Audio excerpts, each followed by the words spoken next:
Sambil panitia mempersiapkan materi saya ingin menyapa dulu.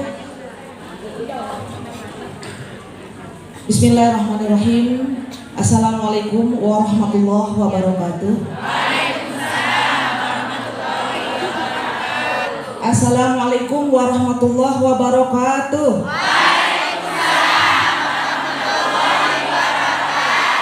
Assalamualaikum warahmatullahi wabarakatuh.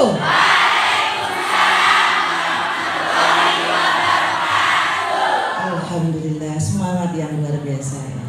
Terima kasih yang saya hormati Kaprodi Piaud Universitas Islam Malang, yang saya hormati Ketua Himpaudi Malang Raya. Oh, Kota Malang ya, sorry.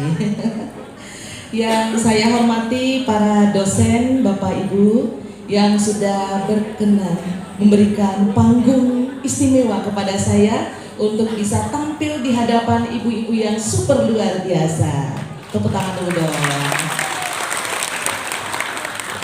Dan yang paling saya banggakan adalah sahabat saya, sahabat sejati, sahabat yang luar biasa, karena beliaulah yang mengantarkan saya untuk datang di sini berbagi ilmu bersama ibu-ibu semua. Bapak Dr. Eko. Pak Eko, hai. Ini adalah partner saya, tapi bukan mantan ya. Jadi saya selalu bersama dengan Pak Eko mulai dari semester 1 sampai semester akhir, dan beliau adalah mahasiswa yang berprestasi. Tepuk tangan dulu dong. Jadi kalau ibu-ibu semua dan bapak-bapak memilih untuk kuliah di sini, tidak sekarang salah pilih, karena dosennya ini luar biasa. Saya bisa jamin ya, dunia akhirat. Akhiratnya mantap, apalagi dunianya. Beliau ini sahabat yang sangat santun dan memang ilmunya luar biasa. Tadi sampai kita berjoget-joget ria ya. Sebenarnya saya ada materi saya juga berjoget-joget ria, ice breaking, tapi kalau saya menampilkan hari ini ice breakingnya waktunya tidak habis. Sementara untuk play art ini sangat penting sekali untuk saya paparkan di hadapan ibu-ibu semua. Masih semangat? Semangat! Mana semangatnya? Ini semangatku! Semangat, semangat! Semangat, semangat! Kalau masih semangat saya mau tes, boleh? Sebelum materi boleh? Oke, coba naikkan tangannya ke atas semua ya. Pernah dengar angin puting beliung? Pernah! Pernah melihat? Pernah! Pernah merasakan? Pernah! Marilah kita merasakan di ruangan ini ya. Gimana rasanya angin puting beliung ya? Oke, anginnya bertiup kencang, kencang, kencang, dan sangat kencang, kencang, kencang. Mana jidatnya? Mana jidatnya? Masih ada yang di sini. Berarti masih, yang pegang dagunya itu belum konsentrasi loh. Ya kan? Iya, jadi belum konsentrasi nih ya. Kasih tepuk semangat dulu ya. Tepuk semangat. Semangat. Semangat. Oke, terima kasih. Kalau kita banyak bermain takutnya nanti keringat ya. Nah, teman-teman kita mulai saja. Clay art, pernah dengar nggak clay art? Pernah, dan pernah beli tidak? Pernah. Ini tidak jauh beda ya teman-teman dengan plastising, ya kan? Ya. Nah kebetulan clay art ini adalah hasil penelitian S3 saya. Jadi saya mencoba untuk meneliti produk ini dan saya temukan formulanya dan saya temukan polanya, sehingga hasil penelitian ini sudah saya bawa ke berbagai pelosok Nusantara. Termasuk di Jambi sudah pernah, di Kalimantan sudah, di daerah Sulawesi juga sudah, daerah Jakarta apalagi ya. Dan hari ini suatu kebanggaan bagi saya karena saya bisa berbagi dengan teman-teman semua. Selama 2 tahun sempat saya vakum karena corona ya, dan hari ini saya bisa berbagi ilmunya kembali. Nah, clay art yang saya temukan dalam penelitian saya ada formulanya. Next, kita cepat-cepat aja teorinya. Nah, kalau dalam bahasa Inggrisnya clay, kalau di Jawa kayaknya tanah liat ya. Ya, Nah, karena rektor kita inginnya kreativitas, inovasi, dan produktif, maka clay art ini merangkul semuanya. Ada inovasinya. Dulu kan tanah liat zaman bahla ya. Orang Makassar bilang zaman bahla. Saya asli Makassar, cuma tinggal di Jakarta itu selama 15 tahun, dan alhamdulillah 2 tahun terakhir ini saya sudah balik kampung, udah gulung tikar. Nah, perkembangan semakin maju terus. Akhirnya para ilmuwan mencoba untuk menemukan formula yang tidak lagi menggunakan tanah liat, tetapi menggunakan tepung. Awalnya sih di Korea mereka menggunakan tepung jagung, tepung jagung, tepung maizena ya kalau kita di sini ya. Nah, mereka menggunakan tepung jagung, satu saja yang dia gunakan. Nah, saya mencobanya, tapi itu tidak menghasilkan kualitas yang bagus. Nah, saya melihat di Indonesia kan kita ada 3 tepung ya, tepung sagu atau tepung kanji. Kalau di Malang bilangnya apa? Kanji. Oh, kanji, beda ya. Berarti kita sama, kita saudara ya. Makassar kanji. Kalau di Jawa nyari di Bogor nyari tepung kanji gak bakalan ketemu. Sagu di sana. Terus kalau ke Makassar nyari tepung sagu gak bakalan ketemu. Nah, itu dia. Kemudian tepung beras ketan. Jadi ada 3 ya. Tepung terigu, tepung sagu, tepung beras ketan. Awal percobaan saya mencoba dulu tepung terigu dengan tepung beras ketan. Ternyata hasilnya kurang bagus, kurang kalis ya. Saya mencoba mencampurkannya dengan tepung sagu.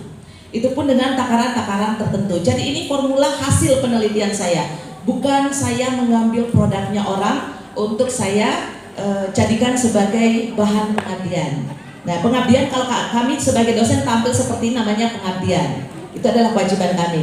Next. Lanjut lagi. Nah, ini manfaatnya bagi PAUD. Apa sih manfaatnya bagi anak usia dini? Yang terutama adalah untuk melatih motorik halus. Karena anak-anak nanti akan meremas, memotong, menggeleng, menggulung. Ya. Pasti ada pertanyaan dari Bapak Ibu. Kalau misalkan kami, ini kan medianya PAUD. Medianya adalah clay. Sebelum ada media, ada apa dulu di dalam RPPH? Sekarang sudah bukan RPPH lagi ya? Masih ya? Nah, pada saat kita mereview lagi membuat RPPH, kolom yang pertama itu apa?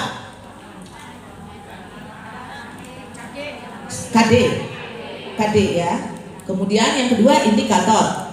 Kemudian sub indikator, kemudian item, kemudian media dan evaluasi. Nah, kalau untuk clay ini adalah media. Nah, sebelum membuat media, teman-teman harus tahu dulu indikatornya apa. Nah, indikatornya clay nanti kita akan bagikan ya panitia ya. Kita bagikan materinya, jadi nggak perlu dicatat. Indikatornya itu adalah memotong, meremas dulu. Maaf ya Bapak ya, meremas ya Pak. Bapak mah, dia langsung matanya kayak gini-gini. Jadi indikatornya adalah meremas dulu. Setelah meremas, membentuk, kemudian merangkai. Jadi ada 3 indikator utama di dalam kegiatan bermain clay.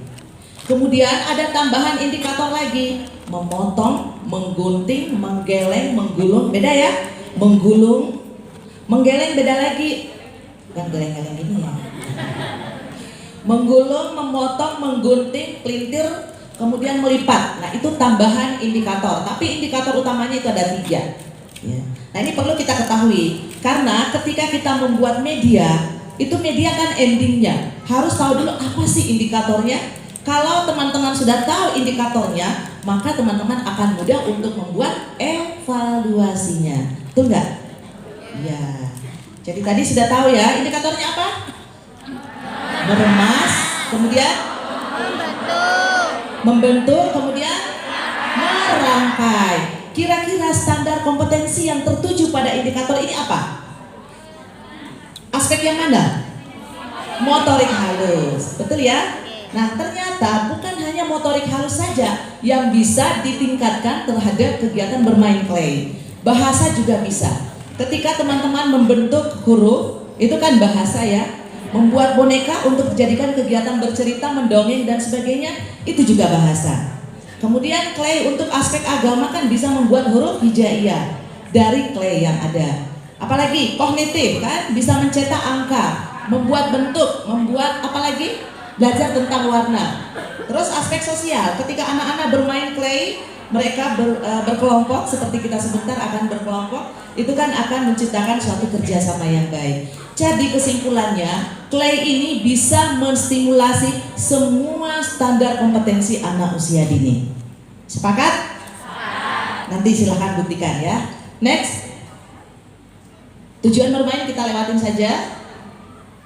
Kita lewatin saja ini jenis clay. Oke. Jenis clay ada dua macam di pasaran. Ada namanya polymer clay dan ada paper clay.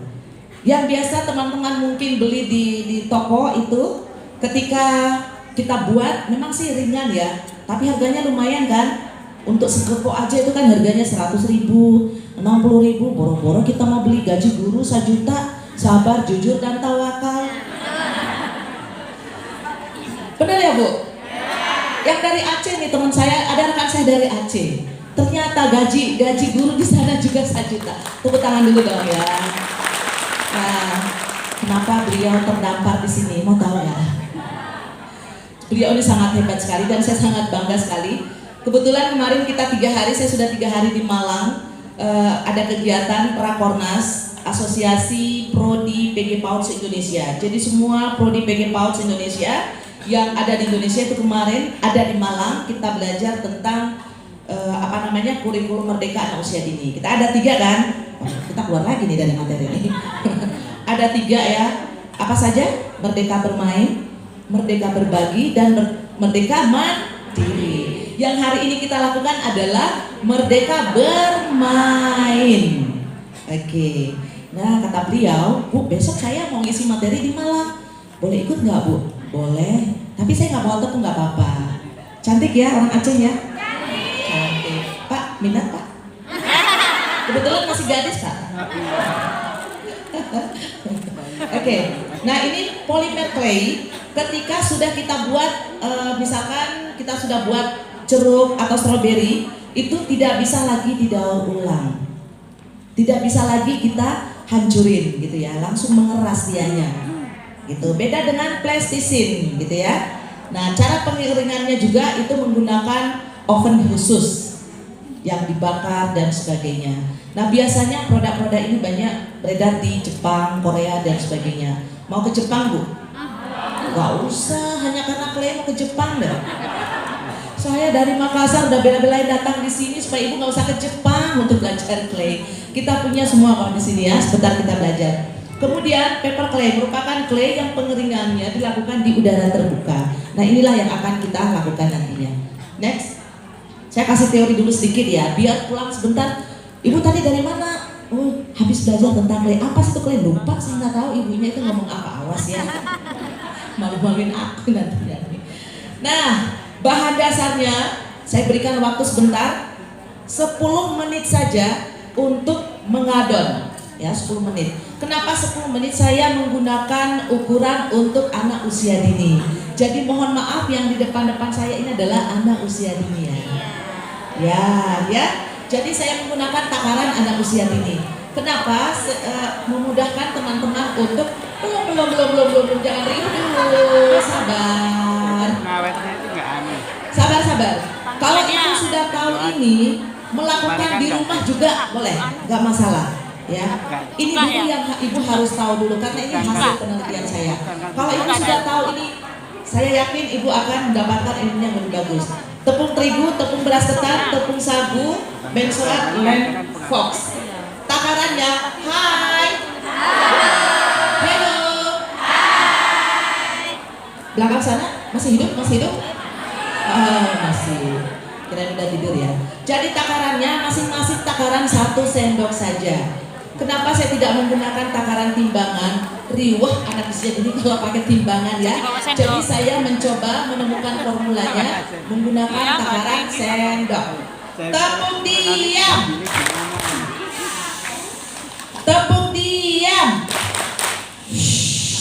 Ya.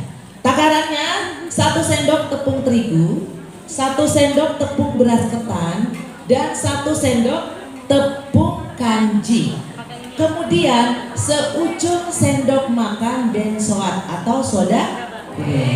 Seujung sendok makan ya, jangan banyak. Kalau banyak hasilnya nanti akan pecah. Ya? Oke. Sama kan kalau bikin kue bolu kan? Kalau bensuat pengainnya banyak pasti mekar ya. Terus land box-nya disesuaikan saja. Nah, untuk ukuran 1 sendok itu kan sangat sedikit. Semuanya bawa land box ukurannya banyak ya? 1 botol ya? Oke. Kalau gitu pakai aja takaran 2 sendok ya. Kalau 1 kan dikit banget ya. 2 sendok tepung sagu, terigu, beras ketan, kemudian 2 kali seujung sendok soda kue, dan untuk land box-nya kasih dulu 2 sendok. Taruh dulu lah 2 sendok. Adon, remas-remas, yang indikatornya tadi yang pertama kan, diremas-remas dulu. Sebentar, hai dengerin aku dulu. Sebentar, sabar. Saking semangatnya ya, udah greget gitu. Jadi diremas dulu sampai kalis. Kalau misalkan masih keras adonan itu, tambahkan lagi land box. Misalkan adonannya sudah terlanjur lembut, maka ambillah adonan tepung terigu, jangan yang lain. Tepung terigu untuk membuat dia stabil.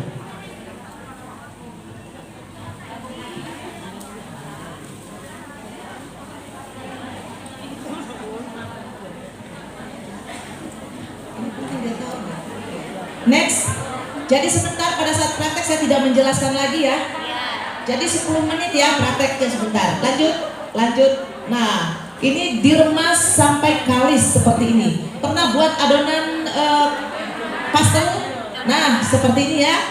Jadi sebentar, gak ada lagi yang boleh bertanya. Setelah materi saya akan kabur. Makanya konsentrasi, saat ini konsentrasi. Coba bayangin 400 orang harus saya layanin satu-satu. Gimana caranya? Makanya konsentrasi dulu ya. Next, lanjut. Nah, langkah kedua, proses mewarnai. Ini tadi kan adonannya sudah kalis. Semuanya sudah berwarna putih. Bawa berapa warna? 4. Dibagi 4, diwarnain. Kekurangan dari clay ini setelah kita buat harus dimasukkan ke dalam tempat yang kedap udara. Kalau tidak, dia akan kering. Jadi pada saat belajar di sekolah jangan langsung bikin banyak gitu. Udah deh bikin rumus aja banyak, apalagi kalau yang laki-laki ya sorry. Rumusnya banyak. Sekali aja Pak, tapi nikmat. Ih, ngeles lagi dia Pak ya. Ini ngeremas clay, ngeremas tepung Ibu, masih siang ada kemana-mana pikiran tadi. Jadi diremaslah itu sampai kalis. Setelah diwarnain kemudian simpan pada wadah yang tertutup. Lanjut. Ini adalah hasil penelitian saya. Standar kompetensi kognitif anak usia dini adalah mengenal bentuk. Bentuk apa? Segitiga? Segi empat? Oke. Ketiga turunan itu saya buatlah pola dasar. Jadi setelah teman-teman mengadon, langkah berikutnya saya berikan waktu hanya 10 menit. Berarti udah 20 menit ya. 10 menit untuk membuat pola dasar. Pola dasar yang pertama, mudah-mudahan ingat ya. Sebentar kita sering putar-putar lagi slide-nya. Pola dasar apa ini? Bulat. Bisa nggak? Bisa. Lanjut lagi. Yang kedua? Ya. Jadi setiap membuat pola dasar selalu diawali dengan pola bundar dulu. Jadi buat bundar dulu. Kenapa harus buat bundar? Supaya halus. Ya. Jadi sebelum membuat pola bulat. Sebelum membuat pola bundar diawali dengan pola bulat dulu, kemudian dipipihkan. Jadilah dia bundar. Next. Pola yang ketiga, tetes air. Ini turunan dari bentuk segitiga. Caranya tetap diawali dengan membuat bulat dulu, kemudian digeleng ujungnya. Ya. Bisa ya, digeleng. Ini agak susah sebenarnya ini. Tapi saya yakin teman-teman bisa kok semua, apalagi motoriknya bagus ya. Nah, ini secara tidak langsung melatih motorik halus anak ketika dia menggeleng bentuk itu. Next. Pola daun. Pola daun sumbernya dari pola tetes air. Jadi buat bulat dulu, kemudian digeleng ujungnya jadilah tetes air, kemudian dipipihkan jadilah dia daun ya. Bedanya silahkan berkreasi sendiri, boleh diberikan luas, boleh tidak. Pola yang terakhir adalah pola lonjong. Jangan langsung membuat lonjong, tapi buat dulu bentuk apa? Bulat. Jadi semuanya diawali bentuk bulat. Kalau nggak percaya pulang ke rumah coba bandingkan. Ibu mengawali bentuk lonjong langsung lonjong atau diawali dengan bulat, hasilnya mana yang halus ya? 10 menit. Ini 10 menit terlalu lama juga ya. Next. Semua bentuk ketika dirangkai dia akan menjadi bunga matahari. Tepuk tangan dong. Simpel ya. Apa makna daripada bentuk pola dasar ini? Pola dasar ini sama dengan tukang jahit. Tukang jahit kalau mau jahit baju buat apa dulu? Pola dulu. Kemudian dijahit. Begitupun dengan clay. Ketika anak-anak kita ingin membuat apa saja yang mereka inginkan, ingatlah pola dasar ini. Kita coba lihat contohnya. Lanjut. Susah nggak? Susah nggak? Enggak. Kita lihat ya. Coba. Apa kepalanya dari bentuk apa? Bulat. Kepala ibu bulat banget nggak? Bulat banget nggak? Pipih dikit kan? Berarti bundar ya. Oke. Badannya lonjong atau tetes air? Lonjong. Tetes air yang runcingnya di leher gitu kan? Ya jadi kan nggak body gitu ya. Emang body ibu lonjong? Enggak kan? Bodinya gini kan?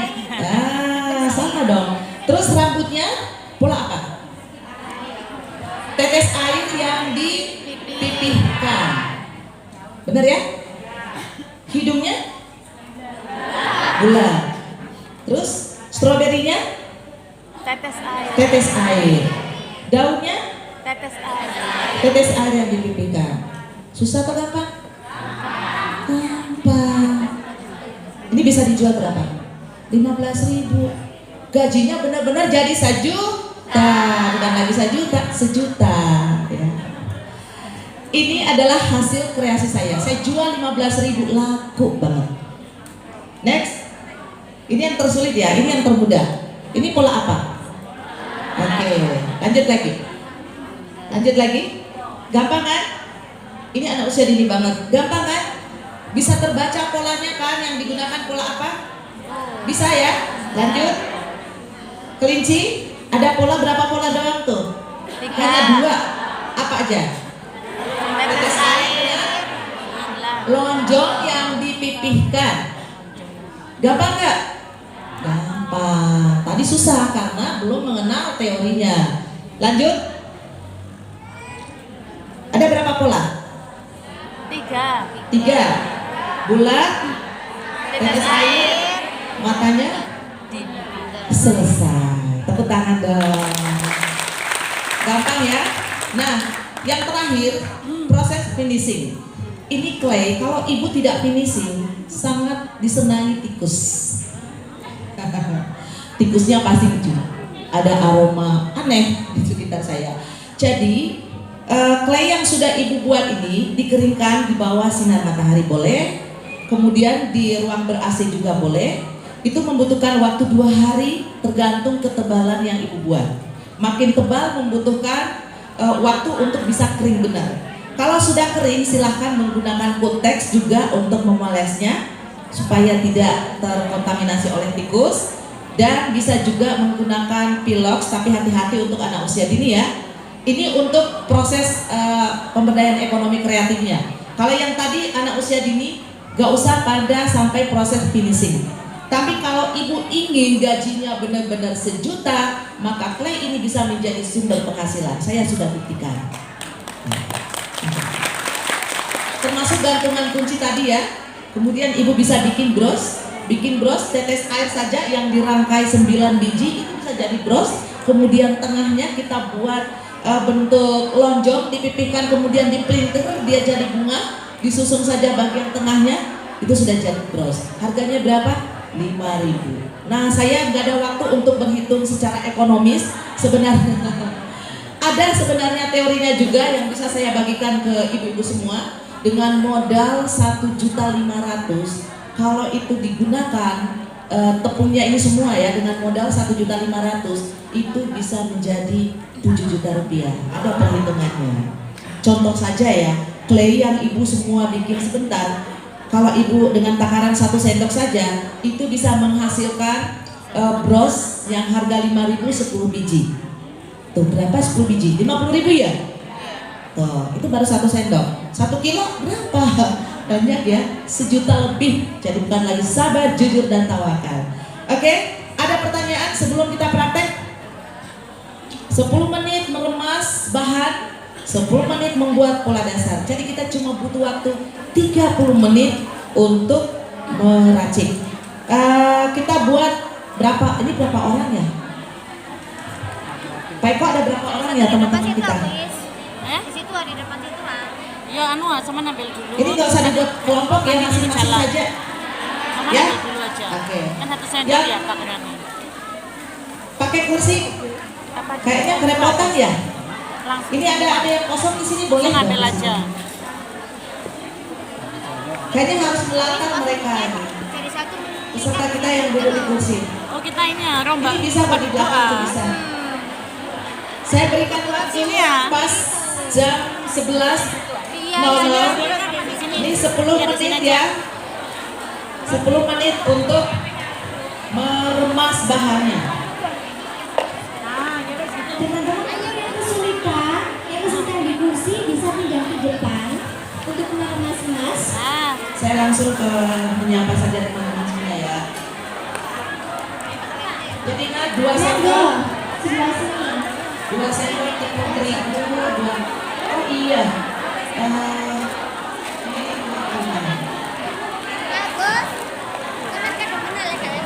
Halo. Jadi sebentar kalau sudah meremas, sorry, kok meremas dulu ya. Setelah membuat bentuk pola dasar, dirangkai saja di sini, di atas box ya. Boleh dirangkai bunga mataharinya nanti di atas box ya. Kan piringnya sebentar kan kotor, jadi nggak bisa ditaruh di situ. Pada saat dirangkai harus menggunakan lem. Kalau nggak menggunakan lem maka dia akan terpisah. Pada saat dirangkai. Soalnya ini punya siapa? Jadi itunya banyakin aja sih tepungnya ya, banyakin aja 2 sendoknya itu banyakin saja. Ya. Jangan langsung kasih lem fox ya. Di semua adonan diaduk dulu, adonan tepungnya diaduk dulu ya biar nyatu. Sama lah kalau itu bikin kue. Ya. Dua-dua semua. 2 tepung sagu, 2 tepung terigu, 2 tepung beras ketan. Ya. Kalau misalnya kita sudah buat adonan, terus kan untuk anak-anak penyimpanannya bagaimana dan tahannya berapa lama? Oh iya. Nah ini adonan clay tahan hanya 3 hari. 3 hari doang ya. Tapi sebaiknya setelah membuat langsung saja diaplikasikan. Karena dia kan langsung kering. Kalau ada sisa, kan dari Ada sisa 3 hari. Ya. Tergantung dari jenis soda kue yang digunakan. Kan soda kue itu macam-macam juga. Kalau ini beli soda kue di toko kimia, tapi kan kurang aman ya. Tapi itu soda kue untuk aman kok untuk makanan. Itu bisa semingguan. Jadi dia jamuran. disimpannya di dalam plastik gitu. Iya, harus disimpan di tempat yang udara. Gak boleh ada udara yang masuk. Ya. Tepung 2 sendok, jadi 2 sendok tepung terigu, 2 sendok tepung beras ketan, 2 kali seujung sendok soda kue. 2 sendok 2 seujung sendok ya, seupil aja. Soda kuenya jangan 2 sendok ya, seupil aja. Sama 2 sendok semua. Semua tepung takarannya 2 sendok semua. Oke, cukup. Ya. Satu lagi, sekali lagi. Ya, 2 kali kan? Karena kan takaran 2 sendok berarti 2 kali juga. Bisa? Oke. 10 menit, ayo cepat silahkan di. Nah, ini sudah hampir kali sih. Dan pada saat membuat adonan sebaiknya jauh dari angin, gak boleh ada angin gitu ya, kan dia cepat keras. Terus nanti warnanya, Ya. warnanya kalau sudah seperti Nah, ini, untuk anak-anak gunakan pewarna makanan. udah siap semuanya. Tapi kalau misalkan ibu ingin membuat bros biar tampilannya lebih bagus, Ibu gunakan pewarna makanan Faber Castell ya. Ya, banyak kan yang dijual ya, yang digunakan untuk membuat cat. Takaran lemnya berikan dulu 2 sendok lah, takut nanti dia lembek. 2 sendok aja dulu. Kalau misalnya kurang kalis tambahkan lagi secukupnya. Ditaksir-taksir aja lah. Nah, pada saat diremas, betul-betul diremas sampai kalis ya. Diremasnya pakai telapak tangan, jangan ujung-ujung tangannya saja. Ya, diremasnya yang itu belum, tambahkan lem. Silakan, tambahkan lem.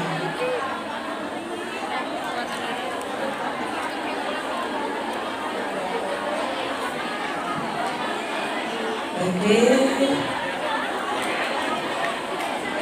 Ini yang membuat pola dasar tanpa menggunakan pola yang saya sampaikan tadi, pasti hasilnya akan beda.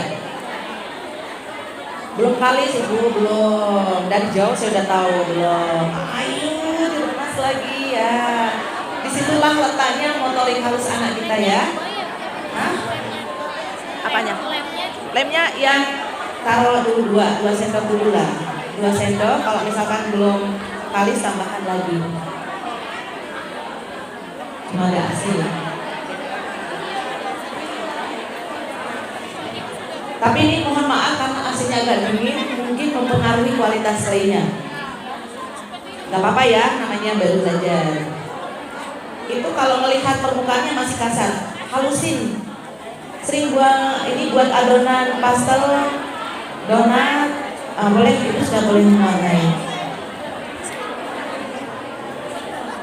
5 menit lagi proses membuat adonan.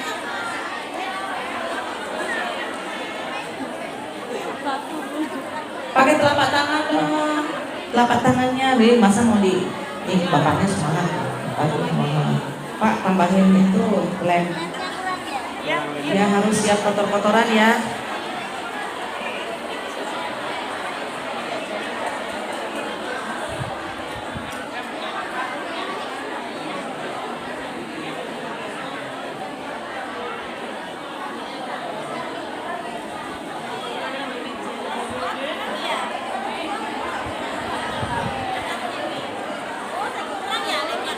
Itu kurang Bu, kurang, tambahin.